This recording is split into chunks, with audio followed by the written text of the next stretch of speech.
ना तीर निकालो ना तलवार निकालो, जब तो मुकाबिल हो तो अखबार निकालो। नमस्कार, मैं जुनैद अंसारी और आप देख रहे हैं द लाइव टीवी। जब से किसान आंदोलन शुरू हुआ है तब से लेके और अब तक लगातार जो है मेन स्ट्रीम मीडिया या मेन अखबार जो है लगातार किसानों को बदनाम करने की कोशिश कर रहे थे। इनका आंदोलन को ख़राब करने की कोशिश किया जा रहा था। किसान आंदोलन का जो केंद्र है सिंगू बॉर्डर, वहाँ से जो है कि वहाँ के किसानों ने अखबार निकाला है ट्रॉली टाइम। ये पंजाबी में भी है और ये हिंदी में भी है। क्यों? क्योंकि इस आंदोलन में जो है हिंदी वर्ग के भी लोग हैं और पंजाबी के भी हैं, तो सभी को ध्यान में रखते हुए ये ट्रॉली टाइम अखबार जो है निकाला गया है। साफ तौर में इसका मकसद यही है कि जो आंदोलन में घटित हो रहा है, घटनाएं हैं, आंदोलन की जानकारियां हैं और जो फसलों के बारे में सभी को जो है एक आम आदमी को इसकी जानकारी दी जाए, ताकि जो इनको बदनाम किया जा रहा है ये बदनाम ना हो। और भी इस अखबार के बारे में जानेंगे, क्यों निकाला गया है, असल मकसद क्या है इनका, ये तो मैंने बताया। और किसानों से बातचीत करेंगे। बहुत सारे जो है किसानी हमारे साथ हैं, इनसे ही बात करते हैं। जी बाबा, पहले आपसे ही पूछते हैं कि क्यों निकाला गया ये अखबार? अखबार इसलिए निकाला गया है कि जो हमारे आंदोलन की गतिविधियां थी, जो काले कानूनों से नुकसान होना था, जो उसके और आने वाला फ्यूचर में जो परेशानियां होनी थी, तो उसके बारे में हमारे जो नेशनल पेपर थे उनमें अवगत नहीं करवाया जा रहा था। और जैसे जो वहाँ का गोदी मीडिया है वो भी उसको नहीं कर रहा था। जिस तरीके से सोशल मीडिया ने हमारे आंदोलन को मदद की है और खड़ा होने में मजबूती आई है, उसी तरीके से उनको वो अवरोध दूर करने के लिए ट्रॉली टाइम्स ये निकाला गया है, जो सिंगू बॉर्डर से प्रिंट होकर आता है। ये साप्ताहिक पेपर है और इसमें हम अपने दुख सुख, काले कानूनों के बारे में और अपनी गतिविधियों के बारे में सारे उनको अवगत कराते हैं। आप क्या कहेंगे जिस तरीके से अखबार जो निकाला गया इसके बारे में? नहीं, देखो, इसकी ज़रूरत थी अखबार की। नेशनल मीडिया जो थे वो नहीं दिखा रहा था और सोशल मीडिया के जरिए हम सब लोगों को पता चल रहा है। और इसी तरह सोशल मीडिया की तरह ये सोशल अखबार निकल गया। किसानों का अखबार है, इसमें सही बात छपेगी, हर किसान को पता चलेगा। हाँ जी, ये ज़रूरत है। क्या मकसद है बताने का? क्या क्या बताना चाहते हैं इसके? नहीं, उसमें कुछ भी सही बात बताते नहीं थे। नेशनल मीडिया जो भी थी वो उसमें सही छुपाते नहीं। जो उनका मोदी की साइड में जो होता था उसको सही बताते थे और किसान को गलत बताते थे। ये मेन स्ट्रीम मीडिया दिखाता तो क्या इसकी ज़रूरत पड़ती है? नहीं, अगर नेशनल मीडिया और नेशनल पेपर अगर दिखाते तो ये आंदोलन की ज़रूरत ही नहीं पड़ते। सच्चाई अगर वो दिखाते तो, जैसे सोशल मीडिया में सच्चाई दिखाई जा रही है, अगर ये वो लोग दिखा देते तो ये आंदोलन की ज़रूरत कहाँ पड़ती। वो तो काले कानूनों को सही बता रहे हैं सब जने, और जो काले कानून जिनको दिए जा रहे हैं वो कह रहे हैं भी काले कानून सही नहीं है, ये इनसे नुकसान है हमारा। कई सारे सवाल जो है लगातार उठ रहे हैं। तो एक चीज़ इस अखबार में जो छपी थी फ्रंट पेज में, एक चीज़ का मैंने पूछ लिया, लोकतंत्र के बारे में छपा था। दूसरा लिखा है कि एक आदमी जो है रोटी बेलता है, एक आदमी रोटी खाता है, एक तीसरा आदमी भी है जो ना रोटी बेलता है ना रोटी खाता है, वो सिर्फ रोटी से खेलता है। तो इसका मतलब जानेंगे साफी किसान यहाँ पे, क्या इसका मतलब हो सकता है? इसका मतलब सीधा सीधा वो है जिसे किसान से मतलब नहीं, अडानी अंबानी से मतलब है, वो आदमी खेल रहा किसान से आज, और किसान के सम्मान और स्वाभिमान से खेल रहा। रही बात है विपक्षी पार्टियों की, विपक्षी पार्टी के सारे दिल्ली के सारे बॉर्डर हैं, सब किसान अलग अलग संगठनों में सब लोग बैठे, कहीं एक भी टेंट जो है विपक्षी पार्टी का दिखा दे। हम तो मोदी जी को कहेंगे आप भेजिए भाजपा के लोगों को, लगाइए टेंट, आइए आमे हुए किसान के समर्थन में। अरे वे तो आ नहीं सकते, उन्हें तो विपक्ष बका करता है। साथ में लिखा है लोकतंत्र जो है अब जनता की जिम्मेदारी है। तो क्या लगता है लोकतंत्र जिसकी जिम्मेदारी तो हम लोग चुन के चुनाव में संसद में भेजते हैं नेताओं को कि लोकतंत्र की आवाज़ बने, संभालें, तो क्या लगता है अब जनता को अपनी आवाज़ खुद उठाना पड़ेगा? नहीं, अब लोकतंत्र जो ये लिखा हुआ है कि लोकतंत्र अब जनता की जिम्मेदारी है। अब जो फ्यूचर की प्लानिंग के बारे में अवगत करा रहे हैं, तो जनता लोकतंत्र की आवाज़ उठाने के लिए जो हमने संसद में जो चुन के भेजे थे, वो तो आप सब लोगों को पता ही है कि कैसी आवाज़ उठा रहे हैं, कैसी नहीं उठा रहे हैं। अब अगले फ्यूचर की ओर इशारा किया जा रहा है कि लोकतंत्र की आवाज़ उठाने के लिए हमको जनता को जागरूक होना चाहिए, हमें क्या करना चाहिए और क्या नहीं करना चाहिए। अमित शाह जी ने जिम्मेदारी दी है अपने सांसदों को, विधायकों को, कि भाई गाँव में जाओ और प्रचार करो। और सुनो सुनो, आज वे किसान जिन्हें बहका के लाए थे वे लोग दिल्ली, आज वे किसान लट्ठौ फिरे उनके पीछे। किसी सांसद विधायक की, या सत्यपाल है बागपत से सांसद है, चौधरी अजीत सिंह के सामने हुए, उनकी हिम्मत है किसान सभा में बोलने तक नहीं पड़ी जब उन्हें ये पता लगा कि नहीं अब की बार फिर बहकाने के लिए आ लिया। इलेक्शन से पहले तो कृषि प्रधान देश, किसान को अन्य देवता मानते हैं, किसान को भगवान मानते हैं। और दूसरा, अभी पीछे राष्ट्रपति के अभिभाषण के उपरांत सदन में मोदी जी ने ये भी कहा था कि ये किसानों का आंदोलन पवित्र है। पहले हम लोगों को किसान नहीं मान रहे थे। तो आप लोगों ने आप पवित्र भी तो कर दिया, ये भी तो कह रहे थे। नहीं, आप पवित्र कहाँ कर दिया? बच्चों में बहकावे में आके आप पवित्र कह दिया। तो विपक्ष क्या कहें? आपको आज तक क्या किसी यहाँ हमारी स्टेज पे आपने विपक्ष के किसी नेता को देखा है? क्या किसी विधायक सांसद को देखा है आज तक आपने? मंत्री जी ने कहा था, पहले पवित्र बताया, उसके बाद कह दिया कि अब जो है किसान आंदोलन में विपक्ष आ चुका है तो ये आंदोलन अपवित्र हो चुका है। ऐसा ना, उनके कहने से बात नहीं बनती। हम कह रहे हैं कोई भी पार्टी आए आंदोलन को समर्थन देते, धन्यवाद उनका, पर स्टेज पे कभी उनको टाइम नहीं दिया गया, कभी टाइम स्टेज से कभी बुलाया नहीं गया उनको। जो भी आता है, अगर हम कह रहे हैं मोदी जी भी आएंगे, उनका भी समर्थन है, आए वो भी बीच में, वो भी अपनी बात रखे, हमारी बात सुने। कोई भी आदमी आता है, बात रख सकता है आंदोलन में।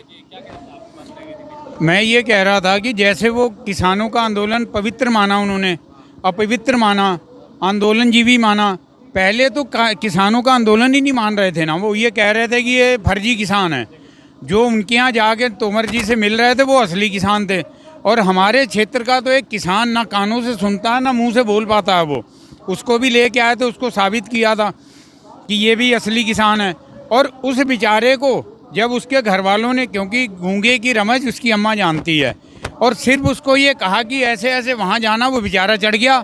जब उसको बताया गया कि तुझे वहाँ ले गए थे, इस काम के लिए ले गए थे, तो वो उनके पीछे लठ लेके दौड़ा कि तुम मुझे क्यों ले गए। तो किसान जागरूक हो चुका, किसान जो है जागरूक हो चुका है, और हर जगह महापंचायत हो रही है अब। और दूसरा, जो अपवित्र कह दिया, अपवित्र किया किसने? 26 जनवरी को लेके तो वो कह रहे होंगे अपवित्र कर दिया। 26 जनवरी को लाल किला, जो हमारा राष्ट्रीय धरोहर जिसे कह रहे हैं, पहला प्रश्न तो यह है कि राष्ट्रीय धरोहर नहीं है। अगर राष्ट्रीय धरोहर थी, जो भगवाधारी कहते हैं ना ये हमारी राष्ट्रीय धरोहर थी, तो उन्हीं के मुखिया ने डालमिया को क्यों किराए पे दे रखा है? वो जो चीज़ हम किराए पे दे रखी है वो राष्ट्रीय धरोहर नहीं होती है। तो वहाँ पे लेके कौन गया? किसानों को जो रूट दिया गया था, तो मान लीजिए यहाँ किसान तो बेचारे आधे से ज़्यादा उन्होंने तो दिल्ली कभी देखी नहीं थी, खाली नाम सुना था। जब वो आए, जिधर को उन्हें रास्ता खुला मिला वो चलते गए। और उसके बाद अगर राष्ट्र धरोहर है तो जहाँ पे परिंदा पर नहीं मार सकता, 26 जनवरी वाले दिन वो खुला हुआ क्यों था? वो इसमें एक और लाइन रह गई थी कि मैं पूछता हूँ ये तीसरा आदमी कौन है और मेरा देश का संसद मौन है। क्या लगता है, अब संसद मौन हो चुका है गेस्ट टाइम? नहीं, संसद तो मौन आप लोग सब देख ही रहे हैं, सब आप लोगों को पता ही है कि संसद हमारा मौन है, कि जो एक तीसरे आदमी के लिए कारपोरेट जगत की तरफ इशारा है। और बिल्कुल इसको डीपली जाने के लिए आप पेपर लेके जाएं, इसको पढ़िएगा जो फ्रंट पेज पे, ये तो एक हेडलाइन है। हेडलाइन का पूरा उसको विस्तार पूर्वक पढ़ने के लिए, जैसे हमारा किसान आंदोलन है कि अकेला चले थे और ज्यों-ज्यों आगे बढ़ते गए मंजिल की कारवां बढ़ता गया। तो पंजाब अकेला चला था, हरियाणा आ गया, और पंजाब भी देखिए चला कैसे है कि उसको एमएसपी पूरी मिलती है। फिर भी देखिए एक आंदोलन की शुरुआत होती है, हमारे पूरे भारतवर्ष को बचाने के लिए वो चला था, उसके साथ आगे दूसरे मिल गए। अब जो ये संसद मौन है जो, वो भी पंजाब से शुरुआत हो गई है। नगर निकाय के चुनावों में आपको पता उधर से भी अब शुरुआत हो गई है। तो ये धीरे धीरे अब आगे आगे आगे आगे मौसम जो है आसमान खुला होता जाएगा। धीरे धीरे जो आसमान खुला हो जाएगा और सारी चीज़ें बदलते जाएगी। थोड़ी सी चीज़ और दिखाना चाहूँगा, आप देख सकते हैं यहाँ पे जो है ये किताबें जो रखी हुई हैं, ये जानकारी देने किसानों के लिए। दो शब्द बाबा से भी बात करते हैं। जी बाबा, आप इतनी गर्मी में, इतनी धूप में यहाँ बैठे हैं। हाँ जी बोलो। बहुत तेज गर्मी लग रही है, धूप भी है, क्या गर्मी लग रही? कोई गर्मी नहीं है ना, मुझे कोई गर्मी नहीं। जो मैं जिस वास्ते में बैठा हूँ मुझे कोई गर्मी नहीं है। क्या आपका मकसद है? ये किताबें मैं ये देखो, मैं हूँ वकील। अच्छा, वकील हैं आप? मुझे 53 साल हो गए वकालत करते। दिल्ली हाई कोर्ट में वकील हूँ। अच्छा, मैं किसानों का बेटा हूँ। मेरे दादा परदादा नाना परनाना वगैरह सारे किसान थे। ठीक है, मैं वकील हूँ। मगर मेरे में जो ब्लड है ना, वो ब्लड तो मेरा किसानों का है ना। बिल्कुल। तो मैं जब मेरा केस ख़त्म हो जाता है तो मैं इधर आ जाता हूँ। तो ये किताबें लगा के कुछ केस तो क्या ये कुछ तो किताबें जो है ना मेरी लिखी हैं 4, बाकी जो है गुरुद्वारा कमेटी की है। यार कोई और कोई दे जाता है तो मैं डिस्ट्रीब्यूट कर देता हूँ। अच्छा, ये कोई केस उसमें जो है उसके फाइलें भी हैं क्या, जो जो किसान गायब है उनके ऊपर FIR दर्ज की गई है? वो नहीं है मेरे पास। वजह क्या है, देखो मैं बताता हूँ। मेरे काम करने का अपना ढंग है। मैंने ज़िंदगी में बड़े केसेस करे हैं। अगर मेरी वो आप लिस्ट देखोगे ना, इसमें अगर लिस्ट देखोगे ना तो आप देख के हैरान जो मैंने केसेस करे हैं। मगर मैंने किसी के पास जाके नहीं करा। मैं वॉलंटरी करता हूँ, फ्री करता हूँ जो मेरे पास आएगा। और मैं किसी के पास जाना नहीं। मैं क्यों किसी के पास धक्के जाके खाऊंगा जी मैंने केस करना है। तो मैं यहाँ आता हूँ। फ्री ऑफ कॉस्ट देते हैं किताबें या पैसे? हाँ जी, फ्री ऑफ कॉस्ट है किताबें देते हैं या कुछ पैसे? ये सारी फ्री ऑफ कॉस्ट है। ये जो मेरे वाली किताबें हैं ना, इनकी कीमत तो है 350 रुपया पब्लिशर की। मैं 100 रुपया लेता हूँ सिक्योरिटी के तौर पे। पढ़ के मुझे वापस दे जाओ, 100 रुपया ले जाओ। एक शब्द इसमें कि संसद मौन है, उसके बारे में कुछ कहेंगे? किसके जी? संसद मौन है। देखो जी, ये जो संसद मौन नहीं है, ये एजेंडा चल रहा है। और अब मुझे बताओ, हमारा जो निशान साहब है वो हमारा धार्मिक झंडा है। वो जिसको ये जो मोदी की जो इनकी जो जो सरकारी मीडिया है, जब उसको ये कहती है खालिस्तानी, तो हमारा वजूद क्या रह गया? हमें तो इन्हें खालिस्तानी बना दिया घर बैठे। हमने क्या लेना खालिस्तान से? देखो मैं बताता हूँ छोटी सी चीज़। मेरे पास एक केस आया, मैं आपको मज़ेदार बात सुनाता हूँ। उस लड़के से कट्टा बरामद हुआ था, जानते हैं ना कट्टा आप? और उसके ऊपर ये उसके एलिगेशन थी कि उसने खालिस्तान के नारे मारे हैं। बड़ी पुरानी बात है, 80 के करीब की। तो जब कोर्ट में बहस चल रही थी, जब मेरी बारी आई आर्गूमेंट करने की, तो मैंने जज को बोला, SC जैन थे सेशन जज, मैंने कहा जी मैं भी कहता हूँ कि खालिस्तान बनना चाहिए। वो कहता पुताली साहब ये क्या कह रहे हो आप? मैं कहा बिल्कुल ठीक कह रहा हूँ। मैंने कहा ये जो वर्ड खालिस्तान है, आप इसको आपने डाइसेक्ट करके देखा क्या है? डाइसेक्ट समझे है ना आप? मैं क्या खालिस प्लस तान, जैसे पाकिस्तान, हिंदुस्तान। तो मैंने कहा जी ये जो खालिस means pure, land of pure ones. मैं क्या आप जो कहते हो ना अपना क्या नाम है किसका राम राज्य, हम खालिस्तान कहते हैं, फर्क तो कुछ भी नहीं है। सारे हिंदुस्तान का नाम खालिस्तान रख दो। अब जो जिसको ये लेके चलते हैं, एक बैंस को देखा आपने जो खालिस्तान का नारा लगाता है, वो फॉरेन में पता है कौन सी कंट्री में बैठा हुआ है। मैं तो उसको ग्वालियाँ निकालता हूँ।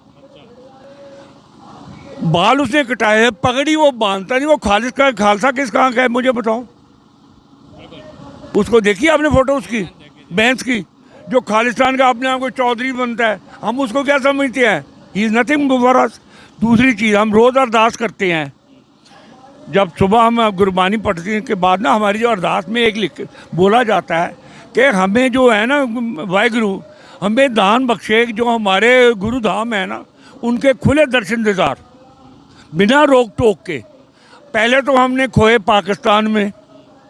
अगर ये खालिस्तान जो ये कह रहे हैं, जो हमारे सिर पे मढ़ा जा रहा है, अगर वो हम चलें तो इसका मतलब हुआ कि जो हमारे 2 वहाँ पे स्थान हैं, पटना साहब और वो क्या नाम है हजूर साहब, हम वहाँ वीज़ा लेके जाएंगे।